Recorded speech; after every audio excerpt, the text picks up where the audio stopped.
So my talk is God and Man as an unrepresentable image. So the image is closely linked to the appearing and to the showing both the senses and both the intellect or the mind. And when it is about appearing, we have to deal with the phenomena. How does an image appear? And first of all, what will we call image? At first sight, I will say that anyhow we grasp it, it is a representation, both as a production of the intellect, mental image, and as a reproduction of something through the senses, aesthetic image.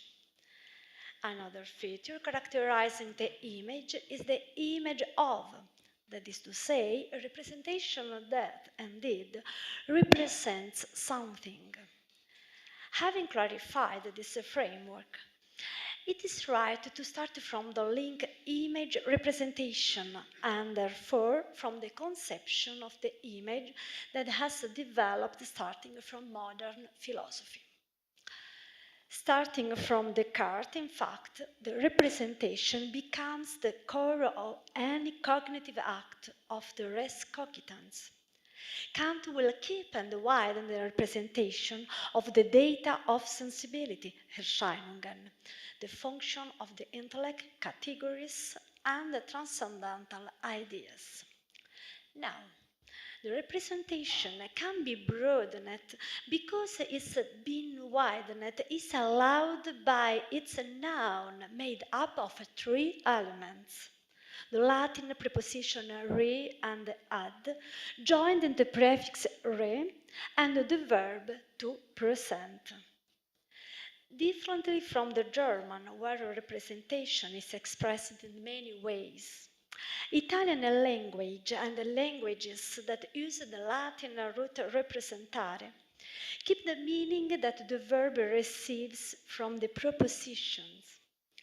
As the prefix re recurs where one wants to express the action of returning or repeating, when it comes before the verb to present, it states the bringing back to presence what one is previously known. The Italian preposition ad states instead the movement to going towards, the action of making an operation for. Nevertheless, even though the etymology of representation justifies its extension and the bond that links it to the image, making this latter a possible object to be represented, there are at least two images that avoid this objectivation. There are God and man. Two images that haven't often been linked one to the other, defining a man as an image of God, or endorsing the idea, as Ludwig Feuerbach did, that man is a God for man. Now, either would defend the first theory, or those who would defend the second one, have also to say why man and God can be an image, one of the other, and have to justify what makes it possible that they are that. The Syrian bishop Theophilus of Antioch said, "Show me your man, I will show you my God." This famous sentence is a reply to the philosopher that asked Theophilus to show him his God. The text goes on supporting that, as for man not everything is visible, the same way God is not. Therefore, neither God nor man can be shown as things of bodies. Many centuries later, at Autolycus, Immanuel Kant will say the same things to criticize the claims by any metaphysics that goes on in this objectivation. According to Kant, in fact, as neither God nor man are Erscheinungen, the categories of intellect can know, they are also inobjectivable. Kant is right.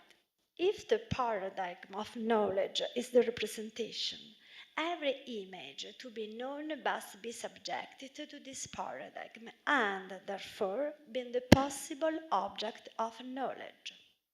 Therefore, he opens the way to the crisis of the modern binomial image representation when this is referred to God and to man, also opening the possibility that there could be other cognitive paradigms that philosophically question the image.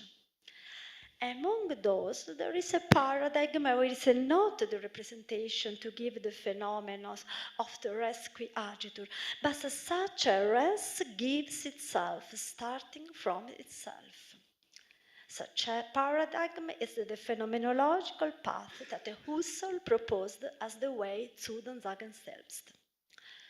Emanuele Vinas will underline the role that the phenomenology by Husserl has had in the change of paradigm we are describing, observing how Husserl started what the French philosopher defined as the ruin of the representation. In the text bearing the same title, Levinas shows how the founder of phenomenology, with the first place of intentionality, has in fact overcome the first place of representation.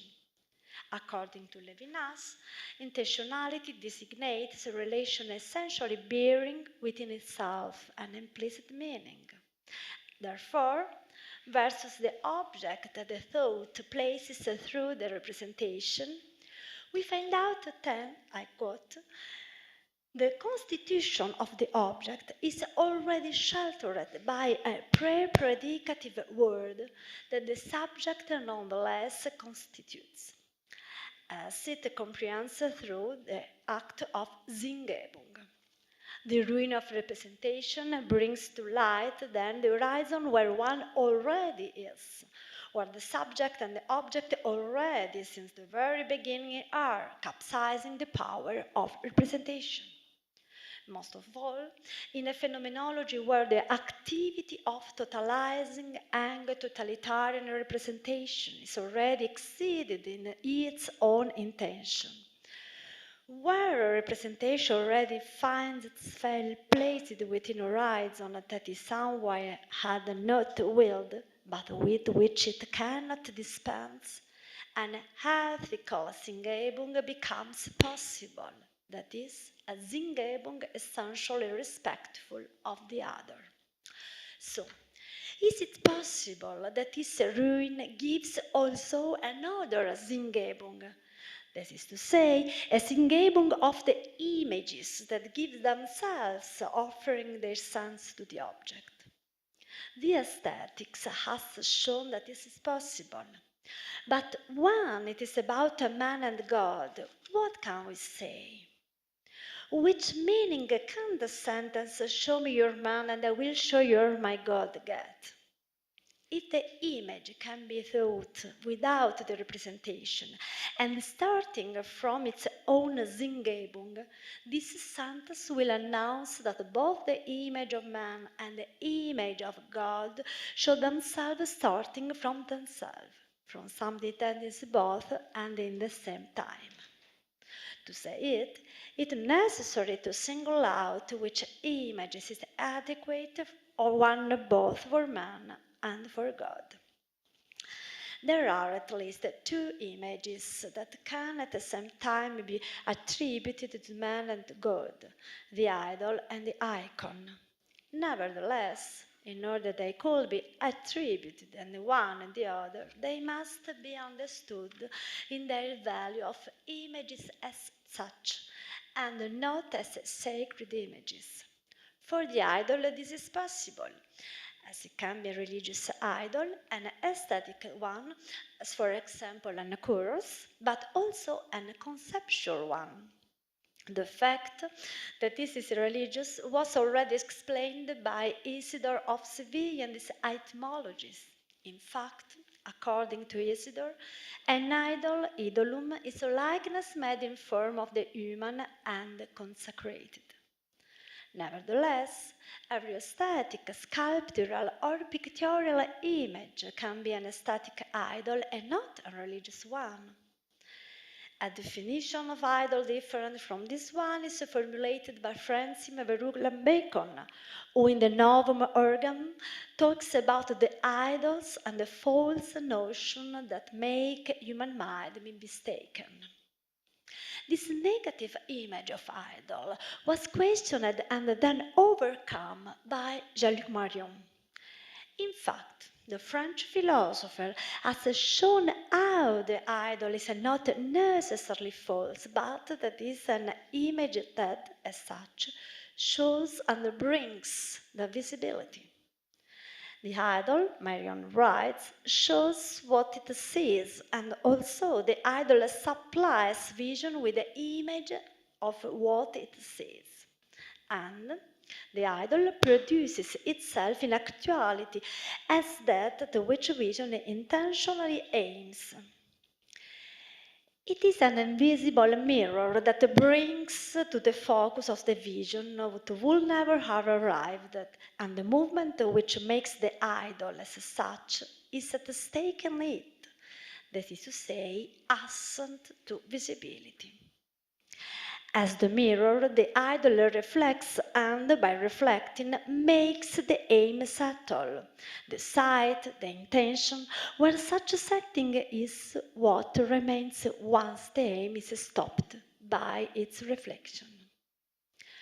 The aim, therefore, does no longer go beyond itself. It settles in the idol and the way the invisible is defined by the reflection whose defection abandons the visible as not visible, in short, invisible.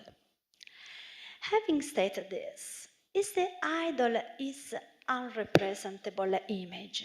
No. Just Marion explains the reason why, clarifying that an idol can be aesthetic but also conceptual. The concept, in fact, as Bacon had already said, can create an idol as it apprehends the divine on the basis of the subject. It measures the divine as a function of it. Kant himself had denounced this idol of the concept through the critique of the rational theology that he calls ontotheology, opening the way for the moral theology. Now, what joins this definition of an idol is that each of them is a way of reconducting it to representation. In fact, as the image is a representation that represents either something or someone, the same way the idol, that is an image, represents the visible either to the vision for the sight or of the mind. Like the image it shows, lets one see, and like the representation and the representing, the idol brings to visibility, represents something for either for someone the sight or mind. Ad presents too. The idol is an presenting oneself to of something that before was not visible, ad presenting oneself. It is a resurgence to visibility. However, it is an image that brings to visibility without the stopping and enclosing in it, in its immanence, what it shows. Yes, this image is the icon. This, different from the idol, is an invisible figure that invites to go beyond the visible, to resurge to unrepresentable. That is to say, the non-visible that transcends the goal. So, where the idol stops and freezes without referring beyond, the icon opens to something else. Both the idol and the icon make something visible, but they do it in different ways. The idol by stopping or freezing the content it represents in it. The icon making itself a reference to what transits in and does not stop. Differently from the idol, the icon shows the paradox of the non-visible in the visible. It gives a visibility that is only partial. This paradox is exemplified by Nicholas von Kues when he writes about the visibility of the face of God in the icon. Thus, then, Lord, I comprehend thy face to precede every face that may be formed, and the pattern and the true type of all faces, and all faces to be images of thy face, which way not to be limited or shared. God's face is unrepresentable, and the icon becomes image of the sight that makes one look beyond, which looks in any direction, making one come back to what is behind the image, therefore transcending the image itself. That way, the icon realizes a double movement, the one that brings to visibility a face of the invisible that precedes it, and the one that convenes every single sight towards the invisible face that precedes it. Therefore, the icon is the image of the unrepresentable face, and in a sense, it is also unrepresentation. That is a representation that does not fix but convince. It is a representation of an irrepresentable and indefinable, always different. Unrepresentable, therefore, does not mean all not representable, but means representable in always newer ways. In the immanence of the unrepresentable image is therefore the showing of a transcendence that changes the immanence itself. And if the idol is the image in which the visible fixes and freezes its movement, the icon is the image where a backwards movement is made. That is to say, a movement that goes towards non-visible and therefore towards the overcoming of the image itself. One, the idol, keeps the bond with the representation. The other, the icon, is unrepresentable. So far, therefore, this latter has been assigned only to God, and we have still to see how even man, not only God, can be grasped as unrepresentable image. My hypothesis is that an unrepresentable image is shown also for the man icon because man shows himself without exhausting himself in the visibility of manifestation too, like God. He does not exhaust himself. His showing himself is made possible by a trait that draws him near to God, the infinite. God and man are two unrepresentable images, and they both are visible, but not exhausted by visibility. And if the image, as we had said, is in a resurge of movement to visibility, in a case this image stops in what is visible, idol. In the another, its resurgence does not end because what is visible constantly goes beyond the point of visibility it gets to, icon. The images of God and man are unrepresentable because they show in ways that the visibility does not exhaust. And the visibility in them does not exhaust because it is movement caused by the infinite that shows itself. This is the hypothesis that I will try to support. It isn't any novelty that the infinite can be said about God and about man. We all know the idea of infinite that Descartes discusses in Meditationes de Prima Philosophia. We know the recall of this idea proposed by Levinas in Totality and Infinity, and the reflection by Reichardt. We also know the fragment by Pascal devoted to the two infinites, the infinity big and the infinity small.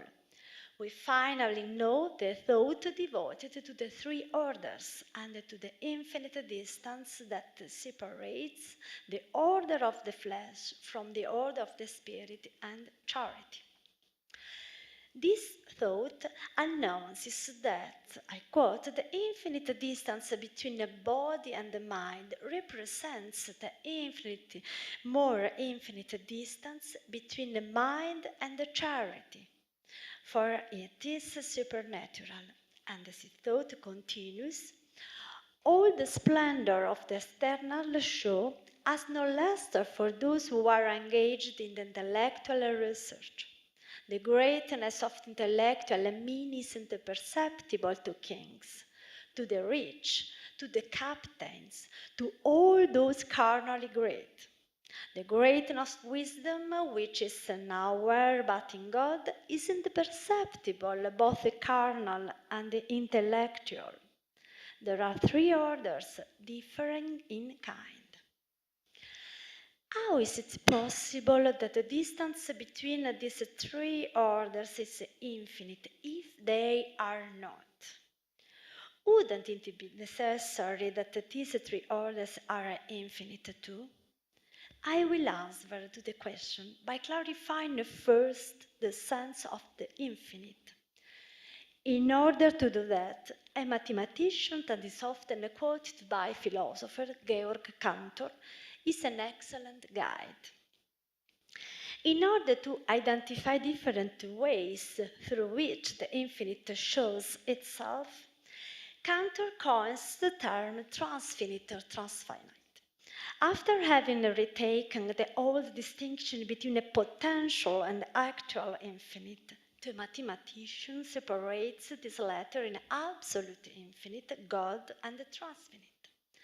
This infinite was discovered by Cantor through an image represented and representable, an open segment of a straight line, 0,1.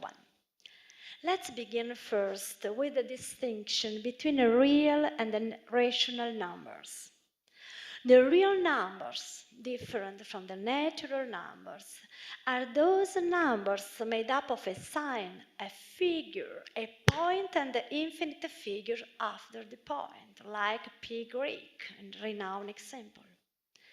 These numbers were already discovered in ancient times to answer to the inadequacy of natural numbers to answer to all the reality. Cantor, through the decimal representation of the real number, finds out that also real numbers, like the natural ones, are infinite, in two different ways though. Going back to the segment on the straight line, there is a non-biunevocal correspondence between the real numbers and the natural ones. That is to say, the real numbers are representable but not numerable like the natural ones. Or rather, representing real numbers and building them through the procedures that mathematics put at our disposal, we build another series of infinite numbers, this time indeed of real numbers and not natural ones. The same representation brings to light their being infinite non-potential, but in actuality. The reach of these discoveries may be clearer in one of its applications, this is to say, the set of the points in the straight line.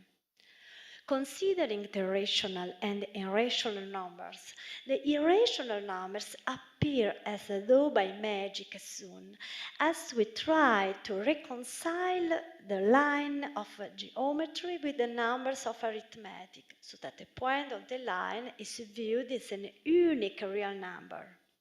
If 6 is greater than 4, in a straight line 4 should be seen left to 6. But on the straight line, it is also possible to match points to fractions, and between 1 and 2 we can find 0,2, 0,25, 0,5, and so on infinitely. Cantor decides then to consider the whole of the accumulation points of a given set of points. I quote, for example, the set of irrational numbers in an interval is the set of limit points of rational numbers in the interval. handicap with wondering what could happen considering the set of all the accumulation points. This way, defining a set P, Cantor called the set of its limit points the derived P up to P infinite. The discovery of the actual infinite lies in this infinite succession of sets, which Cantor calls transfinite numbers. It is not a potential infinite, evidently, but often a new kind of numbers that comes to visibility, that discloses in the representations as order from the representation themselves. Cantor calls this infinite as transfinite, a particular kind of infinite different from the absolute, though still being infinite and therefore different from the finite. Going back to Pascal, we see that the sense he uses when talking about the infinite is a multiple one. The infinity big and the infinity small, in fact, are infinite in potentiality, but God is the infinite in actuality. In addition, even though between finite and infinite there is no possible proportion, the dialectics finite-infinite goes through the nature of man itself, and it upsets him by awakening the inextinguishable wish of overcoming both the finitude and the visibility. Nevertheless, only an infinite that has something to do with the finite can upset and move the finite as such. And this infinite is the infinite in actuality as transfinite.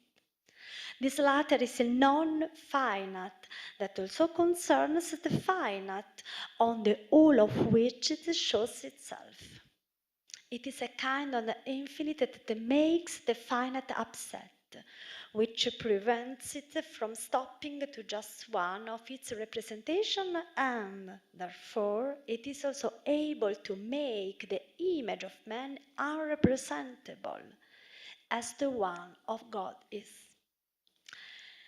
At this point, one could object that man differently from God is representable, so one will answer that. If you look more closely, this is also true for God, and the icon gives an example. However, if the infinite prevails on the finite in God and the invisibility on visibility, in man the infinite makes the finite visible, according to what the thought of three orders by Pascal confirms. Can I ask 1 minute or more? Or I skip? Okay. In this thought, the distance between the bodies and the spirits is announced as infinite for the infinite non-potential, but in actuality, in the language used by Cantor, the transfinite. The transfinite makes an order non-proportionable with the other one, and, on the contrary, it makes each order commensurable only with itself and visible in its inside.